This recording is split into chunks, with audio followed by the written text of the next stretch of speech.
Hi everyone, and welcome back to another Borknail game video. Today's video is dedicated to what to do with your fans on the battle pass and pretty much what to buy with the co-op engagement coins. If it's your first time here, make sure to like, comment, subscribe, follow me on Twitch, follow me on Twitter. Once we get 7,500 subs, we'll be doing that giveaway. Alright, let's jump right into this and talk about these fans. So if you go into the shop right here, these are the fans that I am talking about right here.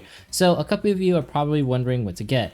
Honestly, I don't recommend buying Frentiva, Eileen, or any of the gear right now. It's not that great in my opinion, and I honestly don't recommend buying anything outside of like the select tickets, right? And the only reason why I say this is because the fan to like shard to ratio for the Destiny Prism, it seems kind of whack to me. Like it doesn't seem good. The gold partner stone, you can do that if you want like a free SSR. You know, it's actually cheaper to get this, I believe, than it is to technically buy a hero. So 360 fans for a hero versus, you know, getting Eileen or Frentiva guaranteed. So if you want to play with RNG a little bit, you can do that. But in my opinion, I think you guys should save just because of the fact that usually the battle pass hero is released on the fan. So let's say you don't get the battle pass hero, or this battle pass hero doesn't interest you, and next battle pass there's Hachishiki for whatever reason she comes back, then you can actually buy her with your fans in this shop. All right, so I highly recommend saving for it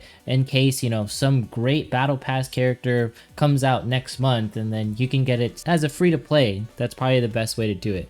And then as far as like quests and everything goes, you know, just do your dailies and you should be fine. I'm still haven't bought it just to test the limits of the free to play. And let's go ahead and talk about perks and go into this engagement redemption. So what should you buy with these coins? Personally, I have bought this, the Soul Inscription of Bright Moon. This is probably the first thing that you need to buy. You sort of have to buy it, in my opinion, if you are trying to go into UR gear, which is going to be releasing somewhat soon. They posted a thing on Twitter saying that, you know, UR gear is coming, and then I would buy the tickets out, you know, probably get the select tickets first, and then go for, you know, the normal summon tickets. And then after that, you can go ahead and do the Lost Mirror stuff. Now, IMO, you know, most of your coins should be going into Lost Mirror after you complete everything. You know, I don't recommend getting like the coins or the crystals unless you desperately need it, or the gifts really, because you get a lot of those. And not to mention, you can get these, you know, advanced crystal emerald or the advanced crystal. Those can be obtained via the daily trial. So that pretty much covers what to do with your fans and coins. Pretty much save your fans for the next battle pass character. You never know who it is. I like having excess and having less. It's really unfortunate they took out the other currency that I remember, but you know, I guess they doubled the fans in order to make it so that, you know, the permanent currency stays longer, and they probably noticed that folks weren't spending the other currency as much. I'm not sure what was going on there, but I'm going to miss like those cart cards. All right, let's go ahead and claim these. Cool, 10 saints. And let's go ahead and do some arena. So regarding things, I hope that the UR gear does release soon. I'm kind of excited to see what it brings to the table, because one of the things that's been really lacking to me in Illusion Connect is content that makes our characters feel properly challenged, if that makes any sense. So for example, most events, most like map clears, you can just use Miyuki, Kasumi, Hachishiki, or you can use like, you know, Yuffie, like the strongest units in your entire roster. It's actually more important building up your, you know, core roster than it is pulling on heroes. I think a lot of you already know that.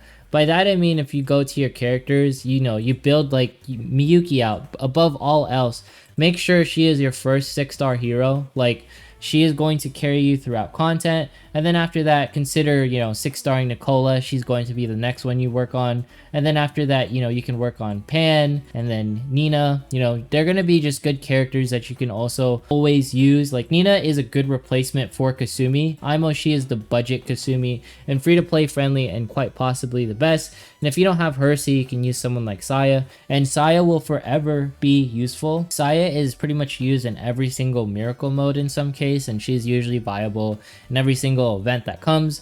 Always upgrade Saya and Nina because they just go out really well. And then of course, if you plan to get, you know, Yuffie, she's always a good one, IMO. And Vivian has been a staple on my team. Phoebe, like I said earlier, easy staple. Ray is by far, or Rie, she is the best 3-star character in the entire game. You should definitely raise her. Leagues ahead of everyone else as far as a character goes. It's pretty much Hachi Shiki if she didn't exist. Rie should have been a 5-star or an SSR that would, you know, trump everyone else because she's really that good. And plus her design, I think it's like one of the best as far as like 3 stars goes. It's just like really well created in my opinion. Alright, let's go ahead and go into trials and talk about some exploration a little bit. We're not actually going to talk about exploration. We're going to talk about like the state of the game and the way I feel about things, right? So with the way Illusion Connect has been going for a little bit, I feel like the game, now is the time to add some new story. Now is the time to increase the leader level. Now is the time to just put more content, meaningful content into the game. While I like these events, and these events bring lots of free-to-play currency, lots of different gear, a little bit like, you know, a different nuance to play Illusion Connect, it doesn't really make me feel like I'm playing the way I was playing in story mode. Granted, story had some really janky, you know, stuff in it where you would roll into a map and then like the whole entire like board would be filled with a bunch of units and you'd be like, oh my god, how do I do this? But it was one of those things where story was just better crafted than the events. There were multiple stages which still happened in the event. Story for me was engaging in the sense like the bosses were difficult for the correct reasons. For example, some of the bosses in the event, they're difficult because you don't have the character or you don't have Kasumi, just stuff like that. You don't have the required character to tackle it. Where versus in story, if you had, you know, for example, upgraded character, or you weren't, you know, you were pretty much a little bit stronger than you were supposed to for the story, then you would get through it. Some characters like are required, but not really, because you can replace Kasumi with Nina in most of the story. I'm actually going to revamp that Arcana guide that I just released, because I was able to skip up to stage 9, or pretty much the last stage I couldn't skip, with using only Nina and Sai as my front two. So it's just one of those things. I'm also working on that miracle guide for, you know, final dreams, because that's always going to be a thing that's bugging me. For the most part, I think Illusion Connect just needs better PvE content that makes it feel like, you know, upgrading characters is significant. You know what I mean? Also, the new characters that we've been getting, they're not really like that great, which is weird to say. Like, Illusion Connect is so balanced in the sense that they're not releasing power crept heroes, and I really like that because it makes it so that free-to-play can essentially save their currency. It's really weird though how the Illusion Connect community is sort of split in some ways, where no matter what they do as developers, the game never seems to be enough for people. Like, for example, they made the battle pass more free-to-play friendly, but they didn't tell anyone they were going to do that, and it ended up backfiring on them. And then, you know, they add like game modes into this and it ends up like backfiring on them. Like cooperative engagement, it's better than nothing, but you know, we still complain about it, or at least I complained about it. It's something where it's weird in Illusion Connect, where something always feels like it's missing, and I think it's because of the way like story made you feel, where it felt like the odds were stacked against you, and like the characters that you raised at the time felt like it actually mattered. And this is why I think like a new story can sort of help that, because it won't make it so that you have the required characters just to tackle everything. It'll make it so that you can actually feel like you're progressing in the game. Because right now the only way to feel like you're progressing is possibly going into guild, going into your guild boss fights, and being able to push past certain stages, right? Right now, it doesn't really feel like that, where in the sense of there's nothing outside of guild boss where it feels like you can progress further than you possibly can. For example, in arena, you can reach king rank if you just spam stamina. If you know, go into 10 Saints and you rearrange your characters and put the correct characters, you know, you'll be able to progress in arena. By the way, that was a cool skin.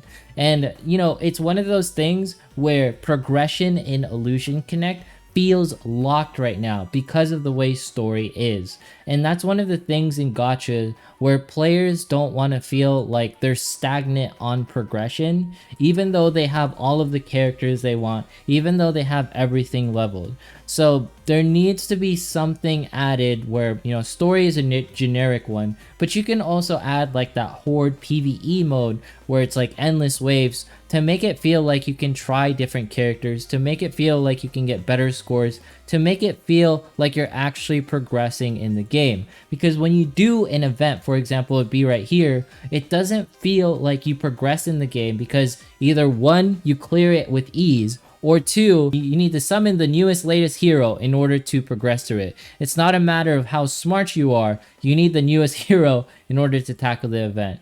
And it's one of those things where Illusion Connect needs to add something to feel like you're constantly progressing. You know, the little upgrades that you do to your partners feel like they're going above and beyond. And I think that will satisfy most players. That way, you know, the progression feels like it's still occurring. Because I'm not going to lie to you, it feels like progression has sort of halted in Illusion Connect. No matter what I upgrade, no matter how far I get in, you know, Trials and Miracle. You know what I mean? Miracle is cool, but it's not the thing that makes me feel like I'm progressing further into the game. Anyways, that's it for today's video. Went on a tangent on there, but you know, now you know what to do with your fans. Save it for the next battle pass hero, and then for the engagement redemption coins, just make sure to save up for that UR gear, you know, this piece right here, and then after that, pretty much spend it on the tickets and get the dust. Anyways, that's it for today's video. Make sure to like, comment, subscribe, follow me on Twitch, follow me on Twitter. Once we hit 7,500 subs, we'll be doing that giveaway. Thanks so much for watching, and I will see you in the next one.